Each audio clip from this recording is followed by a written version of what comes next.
the major news that broke yesterday, and it's starting to look like Shedeur Sanders is going to get another shot here as the Browns starter. So Oregon quarterback Dante Moore went live on SportsCenter and announced that he will stay at Oregon another year, okay? He is projected to be a top 2 quarterback in this year's draft. All of a sudden, he's not there. And this quarterback class has a massive drop-off, and it's simply just not going to happen. So there are no other options at the quarterback position for the Browns.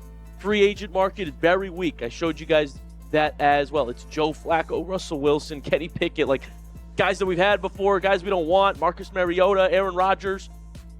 And we saw positives from Shadur. We are going to get to see some more about why I think this could be a positive thing for the Browns and for Shadur next year.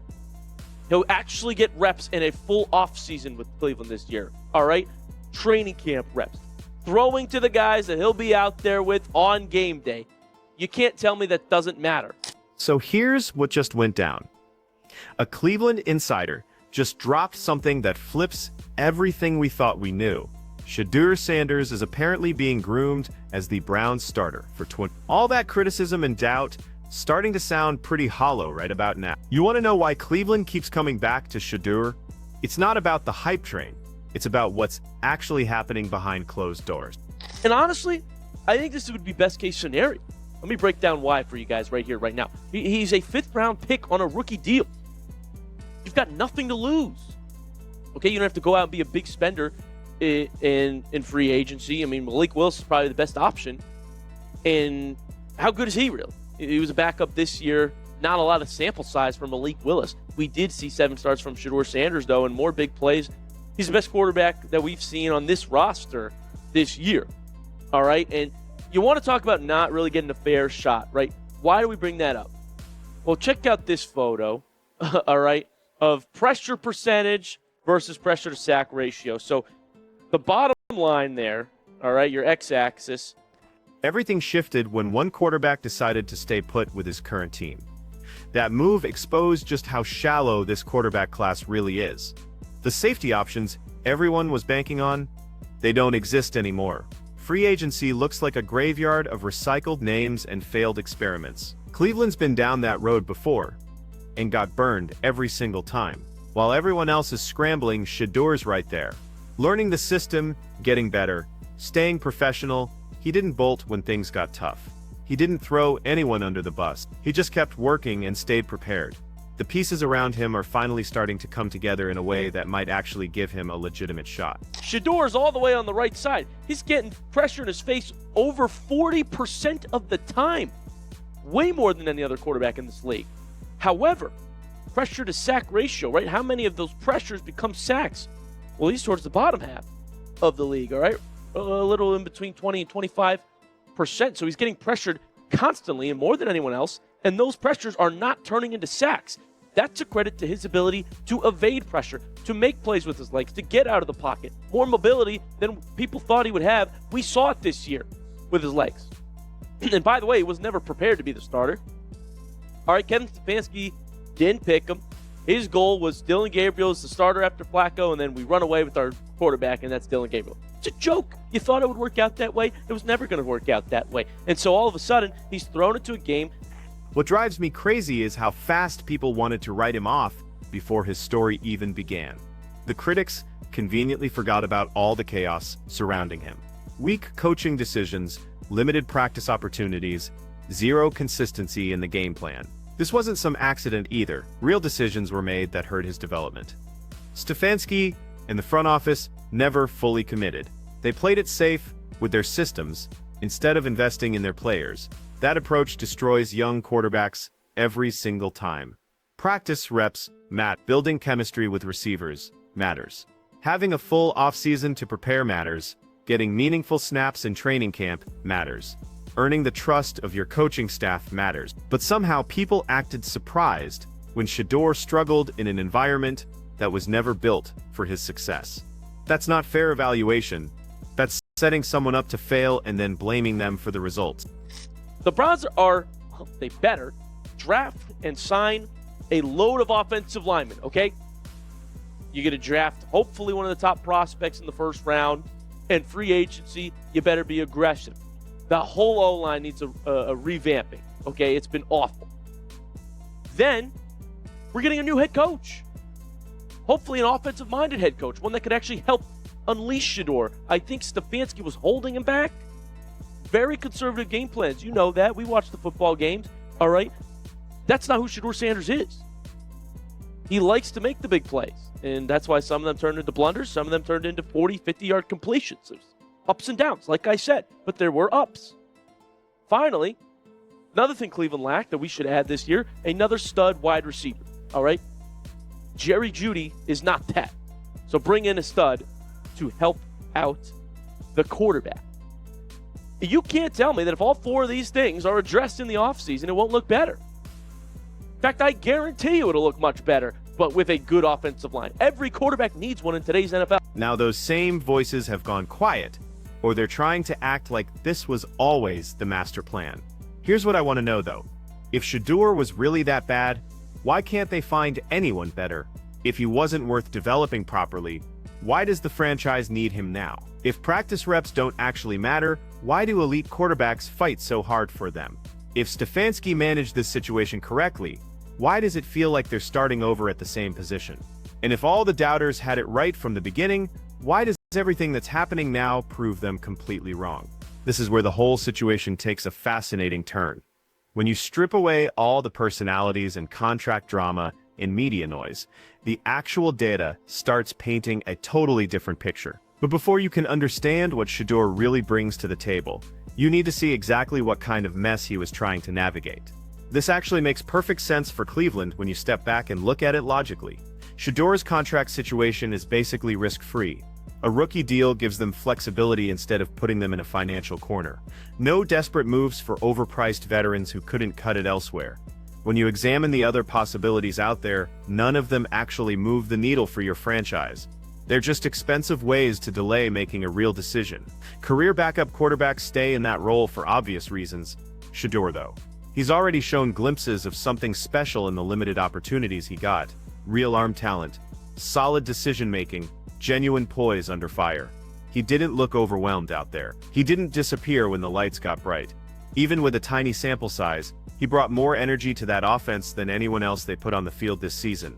That foundation alone makes him worth betting on. People completely overlook how brutal his circumstances actually were. He wasn't stepping into a well-oiled machine. He was walking into complete dysfunction. Pass rush came free almost every play. The offensive line collapsed before routes could develop. Play calls didn't put him in position to succeed. His timing with receivers was off because they never practiced together consistently. The coaching staff never showed real confidence in his abilities.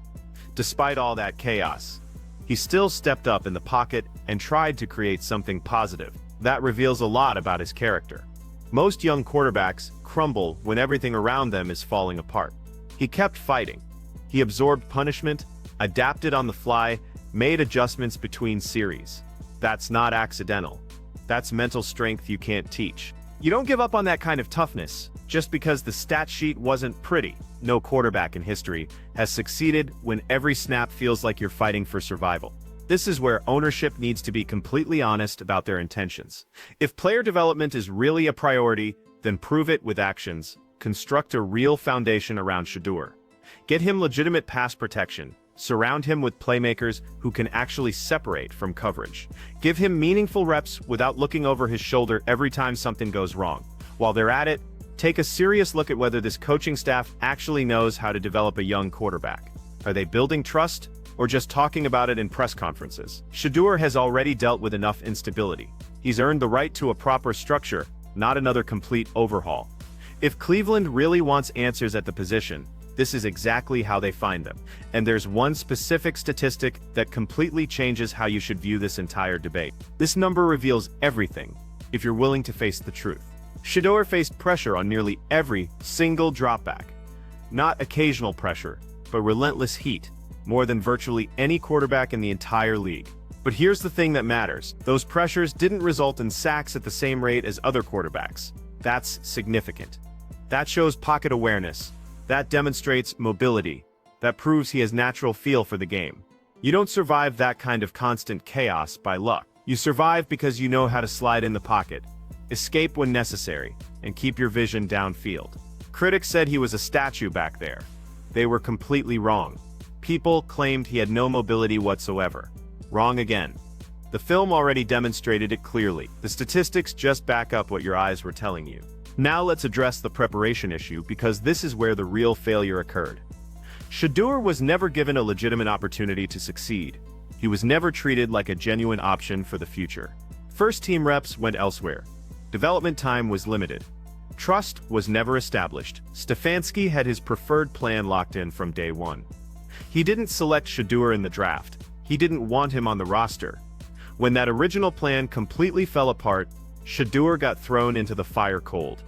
No rhythm with the offense. No chemistry with his receivers. No support system whatsoever. That's not player development. That's organizational malpractice. You don't put a young quarterback in that impossible situation and then criticize him for not performing miracles. That's not coaching. That's sabotage, followed by finger-pointing. Let's stop pretending Deshaun Watson was ever going to be the long-term answer. That fantasy never had any basis in reality. Not on paper, not on the field, not in any universe. Did anyone actually believe that plan would work? Did people really think that was sustainable? If Watson was truly the solution, why did everything fall apart the moment he stepped on the field? Why did the offense look completely lifeless until Shadur got his chance? Why did the pocket presence suddenly improve when he was taking snaps? Why did plays start extending naturally when he was running the show?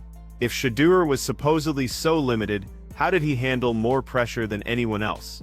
Why wasn't he getting regular practice reps? Why wasn't he the obvious choice if he was never given a fair chance to compete? And if Stefanski is so confident in his offensive system, why does it keep destroying quarterbacks instead of developing them? This should be obvious, and there shouldn't even be an argument about it. If Cleveland is genuinely committed to Shedur's development, step one has to be completely rebuilding that offensive line.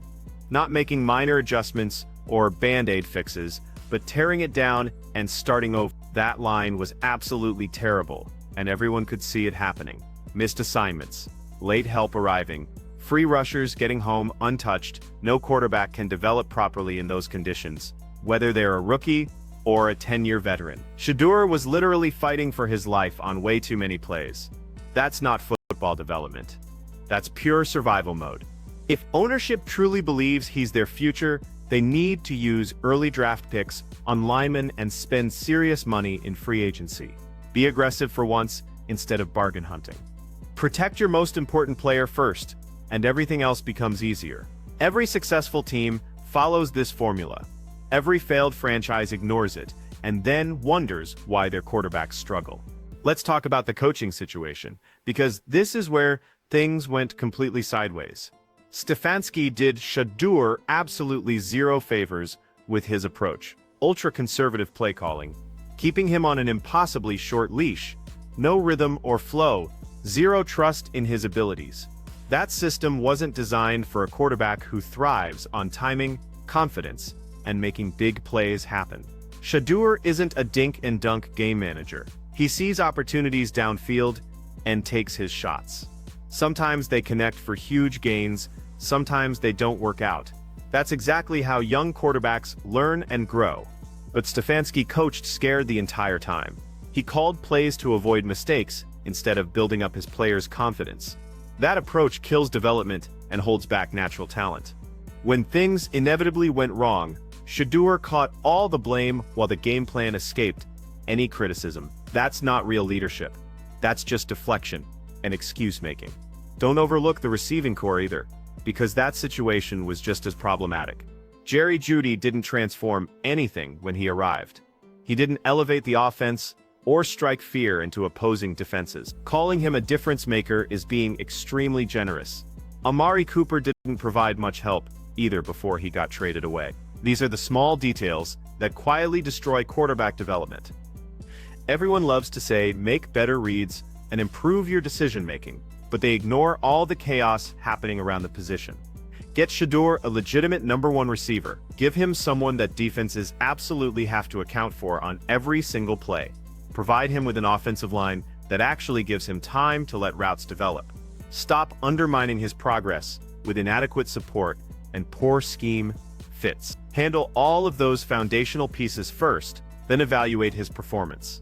Until that happens, any failures aren't really his responsibility. So if this truly is their plan moving forward, Cleveland might finally be ready to do right by Shedeur Sanders. Real protection, legitimate weapons, and proper coaching support could change this entire narrative almost overnight.